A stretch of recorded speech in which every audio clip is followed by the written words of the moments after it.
Welcome to TFP, the Theater Folk Podcast. I am Lindsay Price, resident playwright for Theater Folk. Hello. I hope you're well. Thanks for listening.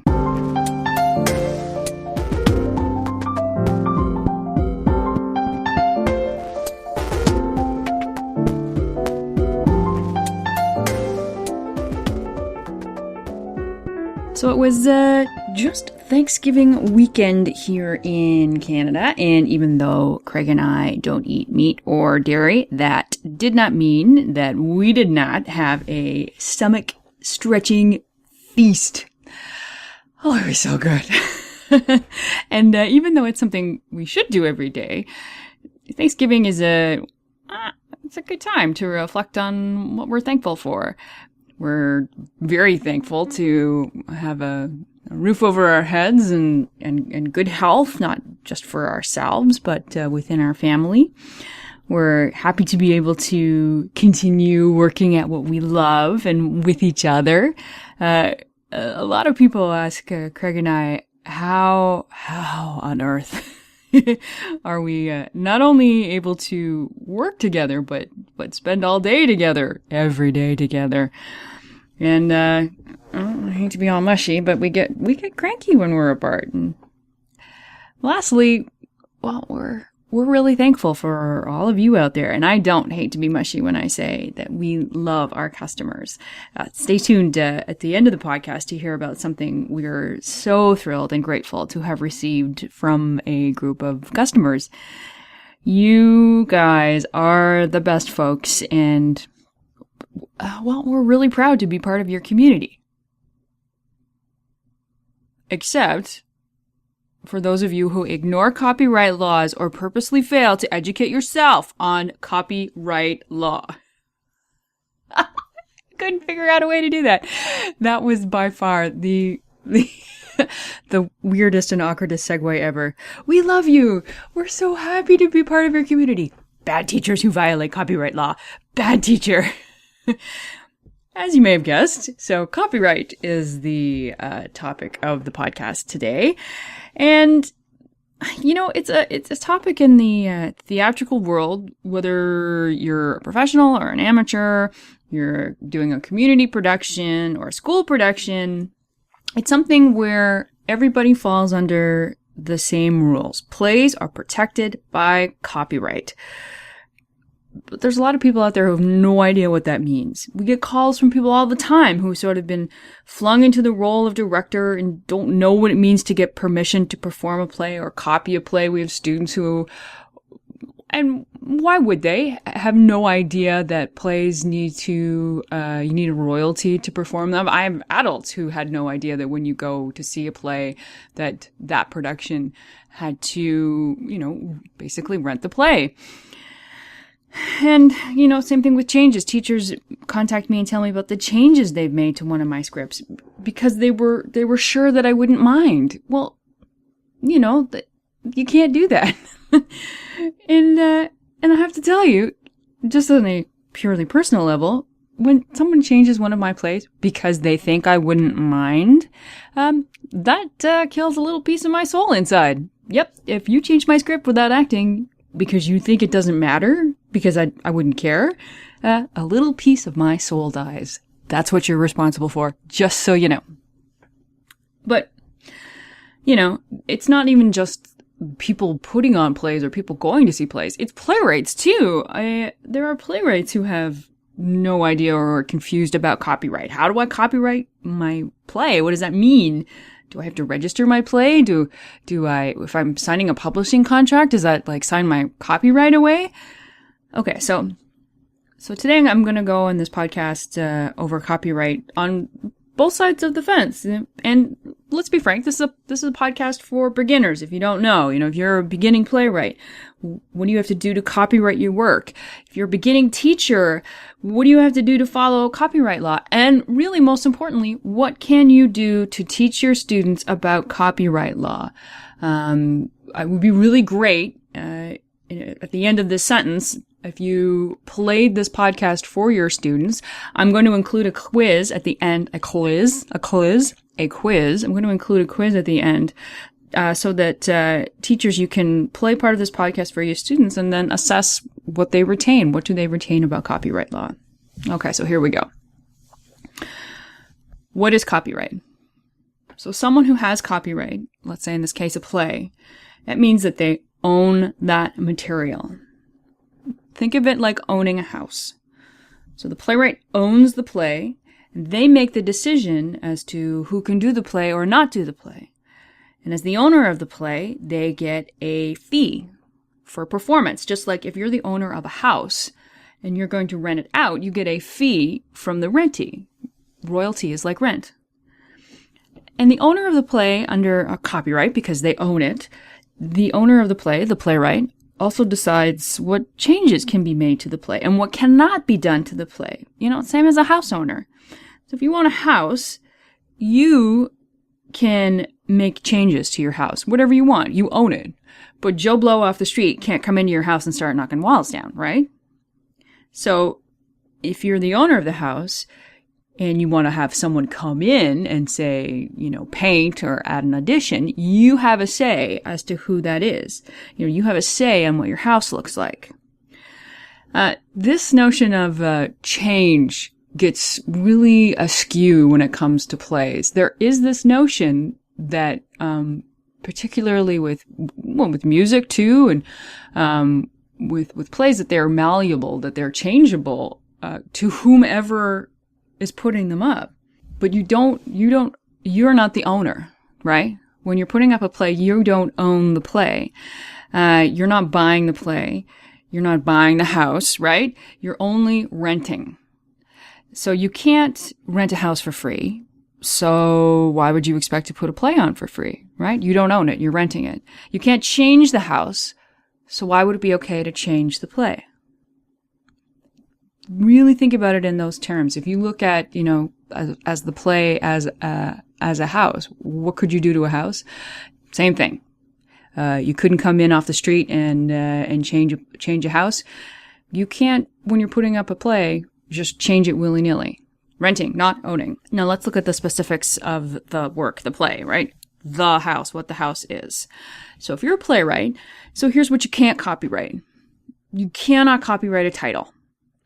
You can't copyright an idea. So if you've got an idea and it's, swimming around in your brain, something that you're thinking about writing it down, you cannot own that idea. To own your work, it has to exist. It has to be somewhere. So what that means is that you can copyright the application of an idea. So once it goes down on the page, you own it. It's yours. You own the copyright of that work. And, you know, there are those that say you need more proof of copyright, that you have to register the copyright with the Copyright Office, or you have to send a copy of the script to yourself via registered mail, and that's the only thing that makes it legally binding. And if it makes you feel better, fine, then do it. But by law, it's not necessary. You don't even have to put the copyright symbol on your title page now, these days. And your work doesn't have to even be published. It's the existence of the work that makes it something that you own. Once the play exists, just like once the house is built, you own the copyright. And here's an important side note. This is particularly now that we're dealing with the internet and, you know, what is usable on the internet and how do we use things on the internet. To have a piece on the web is an application, right? So if a piece of work is published on the web, that means it exists. So it's not an idea, right? It's not floating around in somebody's head. It's been applied, and that means it's under copyright. So work that is published on the internet is not free for anyone to use however they want. So meaning that it's not changeable. You can't just, take a play that you found on the internet and do whatever you want to it. And also, speaking of publishing and producing, as a playwright, if you are entering into a contract, the one thing that you do not want to see on that contract is wording where you give up your copyright, where the publisher or the producer is trying to say that they own the play that if you sign the contract that they own it. If you see wording like that, it is not worth it. Walk away immediately. Because what the publisher or the producer wants is they want to own it. They want to buy the house. They want to be able to make changes without consulting you. They want to take you out of the picture. With theater folk contracts, what our authors are doing is they're giving us the right to act as an agent, basically. We can sell the plays, but we don't have any say in changing the content without discussing it with the playwright. The playwright is part of the conversation, We can't change the house. And what is so interesting to me is that if you're a screenwriter, the notion of owning copyright does not exist. It goes out the window. Once your screenplay goes into production, it seems that everyone and their dog can change your script, from the producer to the director to the actor. The writer is definitely low man on the totem pole. And, well, rightly or wrongly, it's one of the hugest reasons that I'm not interested in writing film, that I don't want to be a screenwriter. Because I don't get it. I'm not interested in pouring myself into a work, which is, it's what I do. I love to write. And the thought of someone coming along and just saying, well, this character, we don't like this character. Oh, we have to change location. Oh, this actor doesn't like this line. It doesn't make them look good. And that they can just go ahead and make those changes without ever consulting me, you. Well, that freaks me out, and it's not something I'm ever interested in. People have asked me that, why don't you want to go into movies? And it's like, no, never, nope, not going to do it. So now what about public domain? What does that mean? That's a phrase that gets floated about. And what that means is that if a work is in the public domain, that the work is not under those copyright laws. In most cases, it was written before copyright law came into place. So the same rules about a modern play don't necessarily apply. You can change Shakespeare, for example. Shakespeare was written way before there was a copyright law in existence. It's not something that is, so even though Shakespeare is an application, right? It's play, it's published, it's on the page, but it was written before laws were enforced. So you can change Shakespeare. You can put it up without having to pay a royalty. You can put up a Greek play without having to pay a royalty, and you can change that. But you really want to be careful with plays that originally were in another language. So if you've got a Greek play, if you've got something from Oedipus Rex from Sophocles, that's a translation. And if the translation was written after copyright law went into effect, that translation is the application. So that translation is under copyright. So, for example, there is a translation of Oedipus Rex by a guy named Robert Fagles. Wow, did I probably just really murder that name? Okay, so anyway, he wrote a translation of Oedipus Rex in the 80s. Right? So after copyright law went into effect. So even though he's using public domain work, his translation is under copyright. His translation is the application. You just can't take his translation and do whatever you want with it. Okay?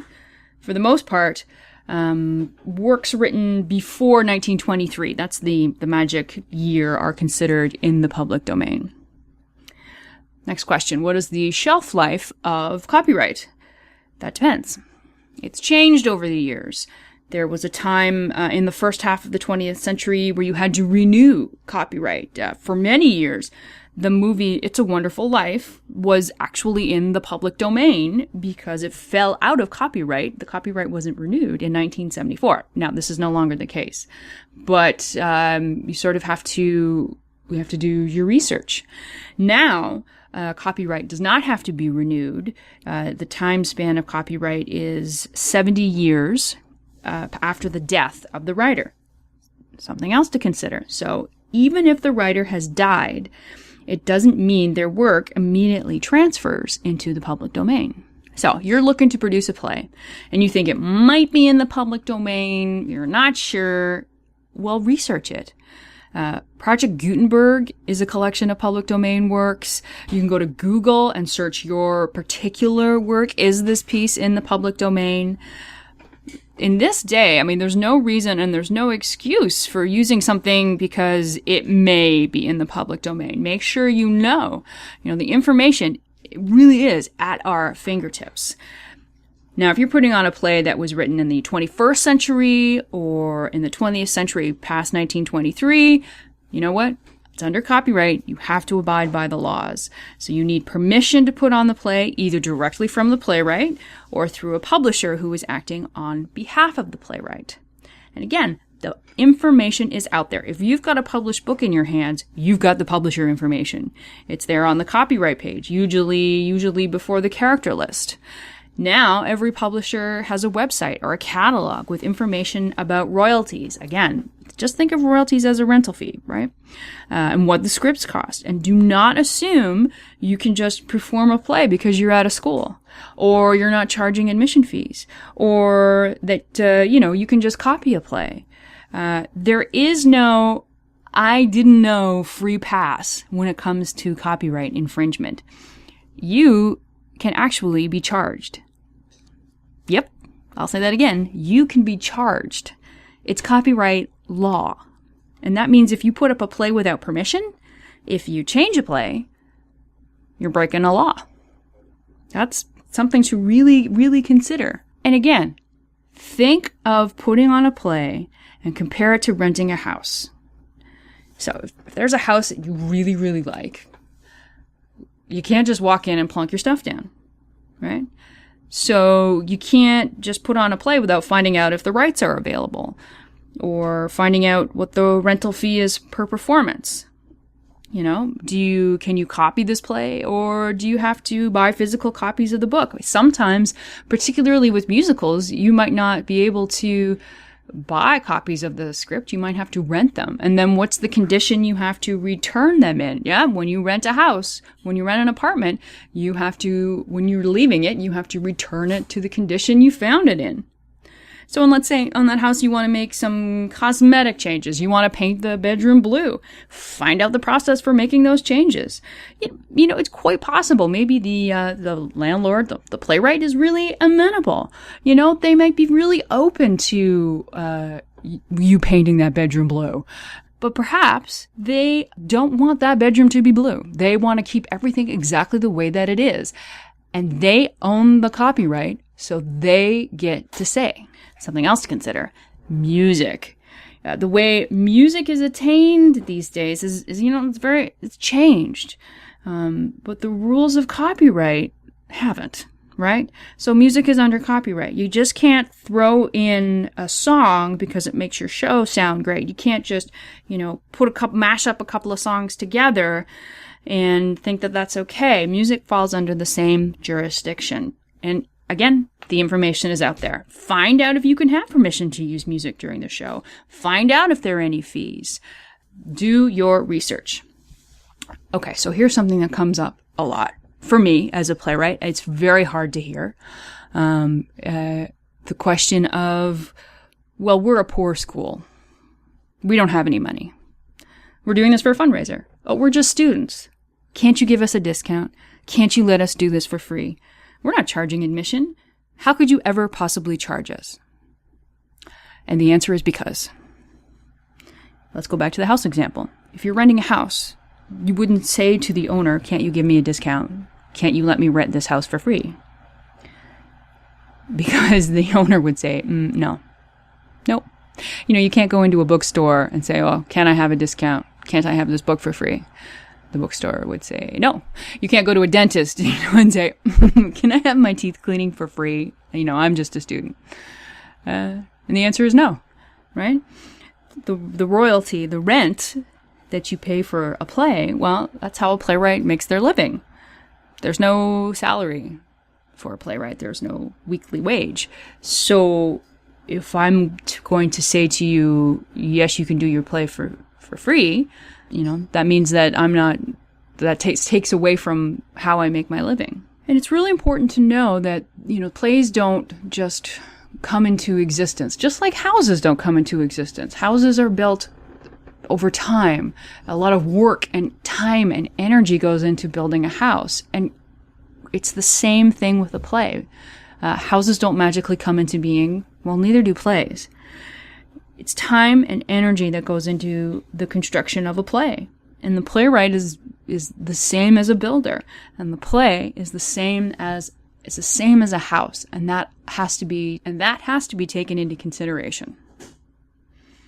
Okay, so in the show notes, we'll post on the Theatre Folk website I'll post a downloadable PDF copy of this quiz. But here are quiz questions, true and false quiz questions on copyright.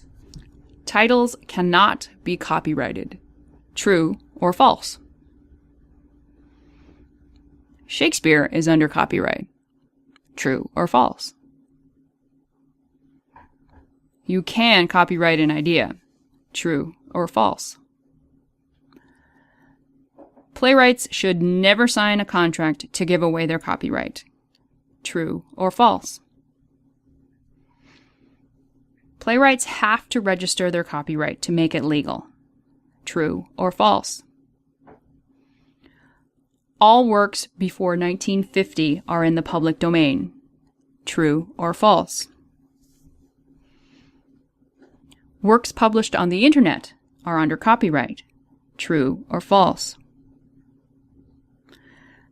Music is under copyright. True or false? If you say you didn't know it was illegal to produce a play without permission or change a play, you can't be charged. True or false? If you don't charge admission to your production, you don't have to pay royalties. True or false? Before we end, let's do some Theatre Folk news. We got some great news this week. Theatre Folk was named Outstanding Arts Advocate for 2013 by the Florida Association of Theatre Educators. It was a lovely surprise ending to our time at the FATE conference and really a point of pride. We're thrilled to be thought of as arts advocates, and we will continue to strive in the field of arts advocacy. Lastly, where can you find this podcast? We post new episodes every Wednesday at theatrefolk.com and on our Facebook page and Twitter. You can find us on youtube.com/theatrefolk. You can also find us on the Stitcher app, and you can subscribe to TFP on iTunes. All you have to do is search on the word Theatre Folk. And that's where we're going to end. Phew! Take care, my friends. Take care.